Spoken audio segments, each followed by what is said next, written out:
नमस्कार दोस्तों, आपका अर्जुन सिंह। आप देखिए इस टाइप का वेदर जो है दार्जिलिंग में हुआ। हल्की हल्की बूंदें भी गिर रही हैं।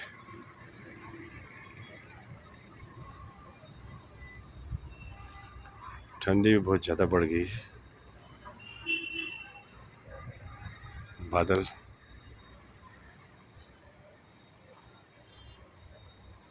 अगर आप लोग दार्जिलिंग आ रहे हैं घूमने के लिए तो आपको इस टाइप का वेदर जो है, इस टाइप का वेदर आपको मिलेगा देखने को।